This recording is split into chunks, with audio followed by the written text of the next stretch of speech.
Mobile phone was first produced by a Motorola researcher, Martin Cooper, in 1973.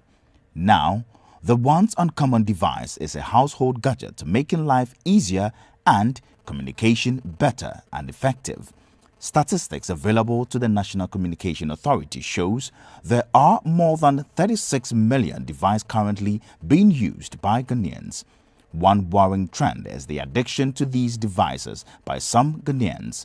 Some users agreed despite the companion of the device, it can wreck people in different ways. I have an app on my phone, so then I used to watch and read about stories. So then that's what makes me addicted to it. I don't really time myself, but as long as I'm chatting somebody, I can be on the phone, so maybe the person is not available anymore. I use my phone for everything. I control my whole life with my phone. Like I set my alarm, so I wake up with my phone.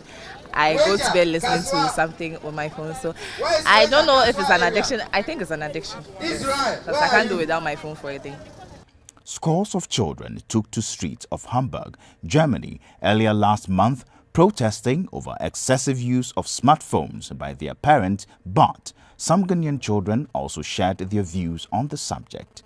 Yes, that is addicted to the phone. Please, my mother and my father are addicted to the phone.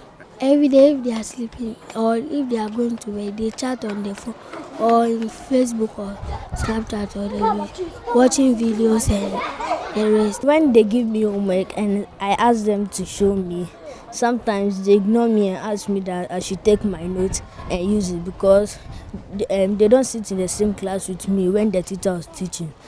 It is sad to know that even when we go out for a date, we still want the mobile phone as the best companion. So how does this affect the eye? Dr. Daniel Edu Ajiman is an ophthalmologist. A normal eye blinks between 17 to about 24 times in a minute. That's just the normal blinking rate. Now, when you use these electronic gadgets, they significantly reduce the number of times you blink from maybe 24 to as little as 8 in a minute. Now, blinking is the way to feed the eye. So the eye is fed by tears. And so these tears are what, just like the way you eat and then you need to live, the same way tears feeds the eye. And if the eye is supposed to be fed 17 times in a minute and now you're feeding it 8 times in a minute, then it would have problems. And some of these problems can result in a lot of pain, something called dry eye. Sometimes you'll be using some of these gadgets and you'll be tearing profusely and you don't understand why you're tearing. It can even go as much as headaches. So these are some of the things that happen to you. After speaking to the doctor, I felt uncomfortable, so I decided to take the opportunity to check my eyes because I am an addict to the device. Well, whatever you use the mobile phone for, please be sure you don't fall to its negative effect.